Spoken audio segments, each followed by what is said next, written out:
අපේ last video එකකින් අපි කතා කරා ඩුවල් ස්පෝර්ට් බයික්ස් සහ ට්‍රේල් බයික්ස් ගැන. අද අපි කතා කරන්න යන්නේ ඔයගොල්ලෝ මේ වගේ වීඩියෝස් ගොඩක් දැකලා ඇති සෝෂල් මීඩියා එකේ ක්‍රූසර් බයික්ස් සහ රෙට්‍රෝ බයික්ස් ගැන. රෙට්‍රෝ බයික්ස් කියන්නේ සාමාන්‍යයෙන් රවුම් හෙඩ්ලයිට් තියෙන ලොකු ෆ්ලැට් සීට් එකක් තියෙන ස්පෝක්ඩ් වීල්ස් තියෙන බයික්ස් වලට තමයි සාමාන්‍යයෙන් දැක්කට පස්සේ අපි කියන්නේ වින්ටේජ් එහෙම නැත්නම් ගොඩක්ම කියන්නේ ක්ලාසික් බයික් කියලා. ක්ලාසික් ලුක් එක තියෙන බයික්ස් තමයි රෙට්‍රෝ බයික්ස් යටතට වැටෙන්නේ. ඊළඟට අපිට කතා කරන්න දෙන්නේ ක්‍රූසර් බයික්ස්. ක්‍රූසර් බයික්ස් කියන්නේ සෑහෙන බ්‍රෝඩ් කැටගරි එකක්. ඒකේ තියෙනවා බොබර්ස්, චොපර්ස්, ඒ වගේ ක්‍රූසර් බයික්ස් වල විශේෂත්වය තමයි ඒව හදලා තියෙන්නම දුර යන්න. දෙන්නෙක් එක්ක ගොඩාක් long distance travel කරන්න තමයි මේ බයික් හදලා තියෙන එකට හේතුව මේ බයික් මාරම සැප පහසුයි. බටර් කෑල්ලකට ඉඳගෙන ඉන්නා වගේ කොච්චර දුර ගියත් කිසිම අමාරුවක් දැනෙන්නේ නැති වෙන බයික්ස් තමයි මේ ක්‍රූසර් බයික්ස් කියන අපි කියනවා laid back seat position එකක් තියෙන අපිට නිකන් සෝෆා එකේ ඉඳගෙන කකුල් දෙක දිග අරගෙන ඉන්නවා වගේ ෆීලිං එකක් තමයි මේ බයික් එකේ යදි තියෙන එකට හේතුව අපේ කකුල ගොඩක් නැමිලා නැහැ. මේ ෆොටෝ එකේ තියෙනවා වගේ sports bike, dual sports bike ගත්තම කකුල සුළු කෝණයකට තමයි නැමිලා තියෙන්නේ අංශක 90කට වඩා අඩුවෙන්. හැබැයි මේ බයික්ස් ගත්තට පස්සේ අංශක 90කට වඩා වැඩියෙන් ගොඩක් ඉස්සරහට නැමිලා තියෙන්නේ. එතකොට අපි කොච්චර දුර ගියත් කකුල හිරි වැටෙන ගතිය කකුලට මහන්සියක් දැනෙන්නේ නැහැ. හරි. අපි වැඩි කතා බහක් නැතුව කෙලින්ම වීඩියෝ එකට බහිමු. හරි. අපි මුලින්ම කතා කරමු Kawasaki Estrella 250 එක. ඕගොල්ලෝ Royal Enfield වලට කැමති කෙනෙක් නම් ඒකට හොඳ රිප්ලේස්මන්ට් එකක් තමයි Kawasaki Estrella එක. ඒ වගේ මේ පෙනුමයි තියෙන්නේ.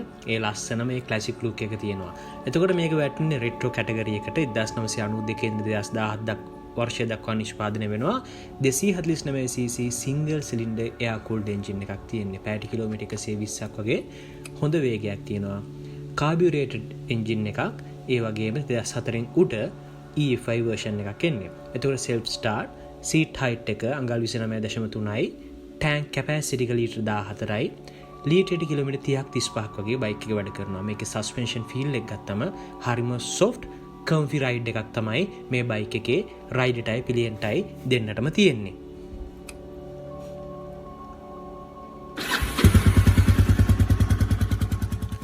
එතකොට මේ දවස්වල සාමාන්‍යයෙන් Estrella 250 එකක් BA අකුරක් ලක්ෂ 7කට වගේ තමයි යන්නේ. හරි. අපි ඊළඟට කතා කරමු Honda Nighthawk 250 එහෙම නැත්නම් CB 250 කියලාත් කියනවා. එතකොට Nighthawk එක තියෙනවා ඊට පස්සේ Honda Hawk Mark 2 කියලා එකකුත් තියෙනවා. ඒක නම් ටිකක් මිලෙන් වැඩි බයික් එකක්. සාමාන්‍යයෙන් 146 නම්බරේ තියෙන බයිකුත් ලක්ෂ 8ක් වගේ වෙනවා. එතකොට මේකත් රෙට්‍රෝ කාර්නේට වැටෙන්නේ 1991 ඉඳන් 2008 දක්වා නිෂ්පාදනය වෙනවා. එන්ජින් එක 234cc parallel twin air cooled engine එකක්. parallel කියන්නේ සමාන්තරව තමයි මේකේ cylinders දෙක තියෙන්නේ. top speed එක විතර පැයට කිලෝමීටර් 120ක වේගයකුත් carbureted engine එකක්. self start තියෙනවා. අඟල් 29.3ක් වගේ seat height එකක්. tank capacity එක ලීටර් 14යි.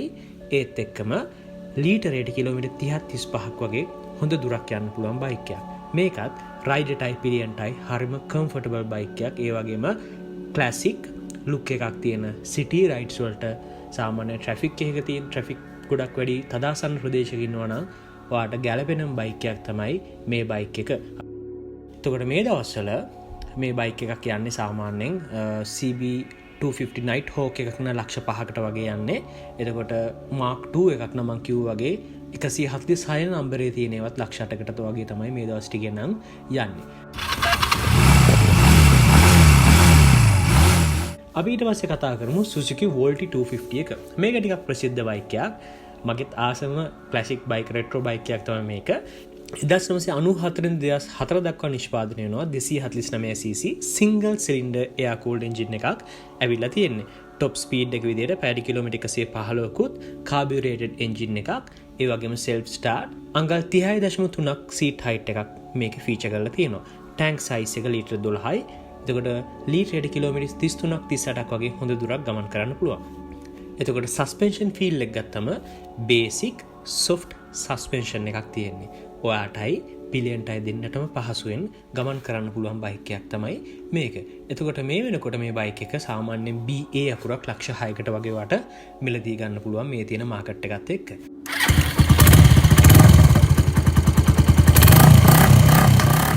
ඊළඟට කතා කරන්න තියෙන රෙට්‍රෝ බයික් එක තමයි Suzuki ST 250 එක. එහෙම නැත්නම් ST 250 E-Type එක.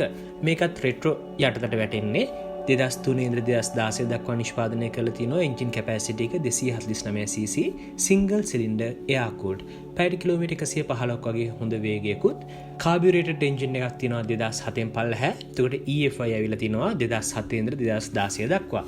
self start bike එක. එතකොට අඟල් 30ක් වගේ සීට් හයිට් එකක් තියෙන්නේ. ටැංක් එක ලීටර් 14යි.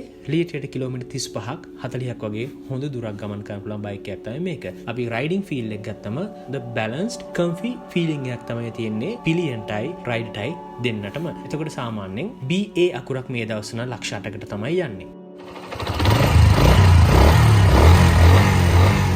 අපි ඊට පස්සේ බලමු Honda GB250 Clubman කියන එක. මේක රෙට්‍රෝ යටතටත් වැටෙන ස්පෝර්ට් ලුක් එකක් තියෙන බයික් එකක්. 1983 ඉඳලා 1997 දක්වා මේක නිෂ්පාදනය කරලා තියෙනවා. එන්ජින් කැපැසිටි එක 249cc single cylinder dual overhead කැම් එයාර් කූල්ඩ් එන්ජින් එකක්. টොප් ස්පීඩ් එක විතර පැය කිලෝමීටර් 135කුත් කාබියුරේටඩ් එන්ජින් එකක් එන්නේ. ස්ටාර්ට් ටයිප් එක සෙල්ෆ්. සීට් හයිට් එක විදිහට අඟල් 29.9ක් වගේ ටිකක් පහත සීට් එකක් එන්නේ. ටැංක් සයිස් එක ලීටර් 15ක ලොකු ටැංකියක් එන්නේ. එතකොට ලීටර් එකකට කිලෝමීටර් 30ක් 35ක් වගේ හොඳ දුරක් ගමන් කරන්න පුළුවන් බයික් එකක්. හරි. සස්පෙන්ෂන් ෆීල් එක එහෙම නැත්නම් රයිඩින් ෆීල් එක ගත්තම ෆර්ම් ස්පෝර්ටි ෆීලිං එකක් තමයි තියෙන්නේ. සාමාන්‍යයෙන් X අකුරට ලක්ෂ 6කට වගේ තමයි යන්නේ.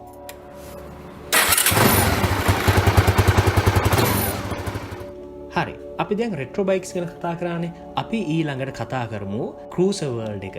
ක්‍රූසර් ටයිප්ස් ගත්තට පස්සේ ක්‍රූසර් බයික්ස් වල තියෙන විශේෂත්වය තමයි මම කිව්වේ laid back relax riding position එකක් තියෙන කකුල් දෙක දිග අරගෙන සෑහෙන දුර හොඳ wide handle bars තියෙන ලස්සන බයික්ස් තමයි ක්‍රූසර් බයික්ස් යටතට වැටෙන්නේ. ඒකට ක්‍රූසර් බයික්ස් ඔයගලන්ට හිතේ හැටියට මොඩිෆයි කරන්න පුළුවන්. ලංකාවෙත් සුපිරි වැඩ්ඩෝ ඉන්නවා. මම FB එකේ දැක්කා නිපින් දිසුල්ලා කියලා අයියා කෙනෙක් ඉන්නවා. එයා ලස්සන කස්ටම් බිල්ඩ්ස් කරනවා. හරි. අපි බලමු ඉස්සෙල්ලාම අපිට කතා කරන්න තියෙන්නේ Honda Magna ගැන. Honda Magna බයික් එක සාමාන්‍යයෙන් ප්‍රසිද්ධයි. මේක ක්‍රූසර් ටයිප් එකට වැටෙන එන්ට්‍රි ලෙවල් එකට හොඳ බයික් එකක්. 1994 ඉඳලා 2007 දක්වා නිෂ්පාදනය වෙනවා. එන්ජින් කැපැසිටි එක 250cc liquid cooled. Top speed එක විතර පැය කිලෝමීටර් 130යි 140ත් අතර කාබියුරේටඩ් එන්ජින් එකක්. self start තියෙනවා. සීට් හයිට් එක අඟල් 27.2යි. ගොඩක් පහතයි. ඒතකොට ටැංකියේ සයිස් එක ලීටර් 11යි. ටිකක් සාපේක්ෂව ක්‍රූසර් බයික් එකකට එන පොඩි ටැංකියක් එන්නේ. හැබැයි ෆුල් ඉකොනොමික් විදිහට ලීටරයට කිලෝමීටර් 25ක් 30ක් වගේ සාපේක්ෂව චුට්ටක් අඩුයි. සස්පෙන්ෂන් ෆීල් එක ගත්තම රයිඩටයි පිලියන්ටයි ඒ දෙන්නටම හදපු ඒ දෙන්නටම පහසුවෙන්ම යන්න හදපු බයික්ස් තමයි මේ බයික්. මොකද පිලියන් ගත්තොත් එහෙම සමහර බයික් වල බෑක් රෙස්ට් එකක් පවා එනවා. එතකොට සාමාන්‍යයෙන් දුර යද්දි හොඳට හේතු වෙලා යන්න පුළුවන් බයික් එකක් තමයි Honda Magna. ඔය බෑක් රෙස්ට් එක ගොඩක් බයික්ස් වලට එනවා. ක්‍රූසර් බයික්ස් වලට මාරම සැප පහසු බයික් එකක්. මේ දවස්වල T අකුරක් ලක්ෂ 7ක් 8ක් ඔය වගේ වෙනාට තමයි ගණන් වලට තමයි යන්නේ. ඕගලන්ට ඉතින් උඩ හිතා ගන්න පුළුවන් අකුරු 3ක් මොන වගේ මිලකට යනවද කියලා. ඒකට කන්ඩිෂන් එක බලලා ගන්න ගත්තොත් එහෙම මාර ලස්සන්ට හොඳ රිලැක්ස්ඩ් ට්‍රිප් යන්න පුළුවන් ටුවර්ස් යන්න පුළුවන් බයික් එකක් තමයි Magna එක.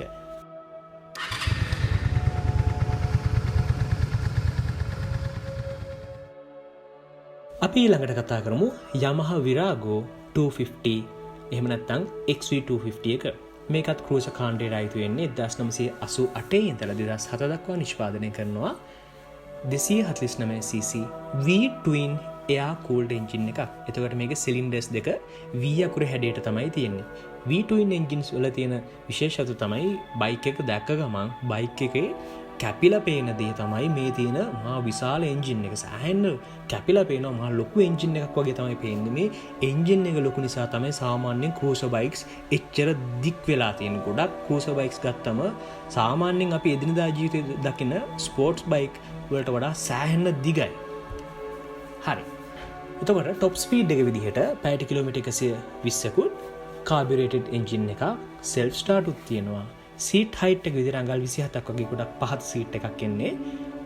ලීටර් 9.5ක් වගේ ටිකක් විතර චූටි ටැංකියක් එන්නේ. හැබැයි මේකෙදී ලීටරයට කිලෝමීටර් 30ක් 35ක් වගේ හොඳට තෙල් වැඩ කරනවා. ඒකට සස්පෙන්ෂන් ෆීල් එක ගත්තම ක්‍රූසර්ස් වලයි කතා කරන්න දෙයක් නැහැ. මාරම පහසු soft springs තියෙන suspension එකක් තමයි මේකේ තියෙන්නේ. පිලියන්ටයි රයිඩටයි ගොඩක් දුර යන්න හොඳ පහසු බයික් එකක්. මේ දවස්වල තියෙන මිලත් එක සාමාන්‍ය T අකුරක් ලක්ෂ 5කට වගේ තමයි යන්නේ.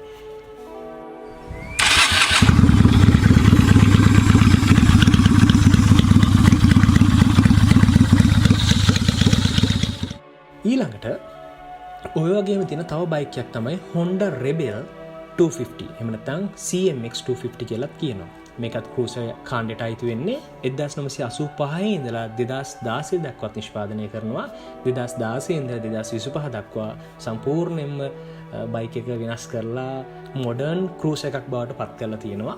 හැබැයි 2016 පල්ලෙහා නම් අර ක්ලාසික් ක්‍රූසර් ලුක් එක එහෙම් පිටින්ම තියෙනවා. 234cc parallel twin air cooled engine එකක් තියෙන්නේ. V-twin කට පස්සේ V අකුර හැඩයට parallel twin cylinders දෙක එකක් එහා පැත්තේ එකක් සමාන්තරව තමයි තියෙන්නේ.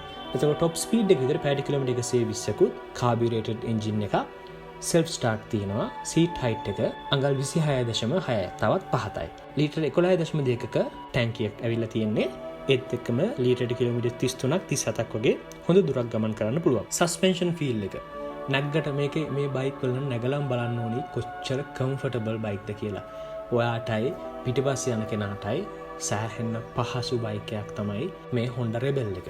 එතකොට මේ දවස්වල BE අකුරක් එක අකුරු තුනක් අනිවාර්යයෙන්ම 8න් උඩම තමයි මේ දවස් ටිකේ නම් යන්නේ.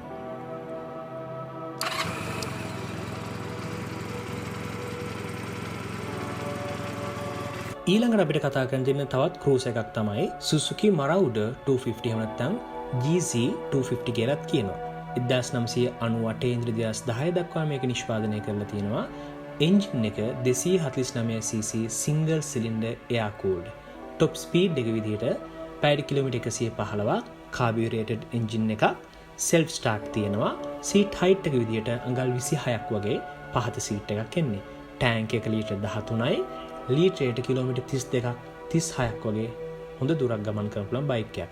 එතකොට මේකත් suspension feel එක classic cruiser soft ride එකක් තමයි අපිට මේකෙන් යද්දි දැනෙන්නේ. හොඳ comfortable දෙන්නටම comfortable බයික් එකක් තමයි. මොකද මේවා ඕනි තරම් modify කරගන්න පුළුවන්. ඒ කියන්නේ මේවා සම්පූර්ණයෙන්ම තමන්ගේ කැමැත්ත අනුව ලොකු wide range එක modify කරන්න පුළුවන් බයික් තමයි මේ cruiser bikes. බොබර් කරන්න පුළුවන්, choppers කරන්න පුළුවන්. බොබර්ස් කරොත් එහෙම චුට්ටක් විතර සෝලෝ රයිඩ්ස් වලට ගැලපෙනවා. හැබැයි මොකද අපි සස්පෙන්ෂන් එහෙම වෙනස් කරන නිසා සෝලෝ රයිඩ්ස් වලට ගැලපුණාට පිලියන් එකේ යද්දී නම් චුට්ටක් දුර ගමන් යද්දී අපහසුයි. එතකොට මේ දවස්වල H අකුරක් ලක්ෂ 3යි ලක්ෂ 3-4 වගේ තමයි යන්නේ මේ බයික් එකේ නා. අපි අන්තිමට කතා කරමු Yamaha V-Star 250 එහෙම නැත්නම් XVS 250.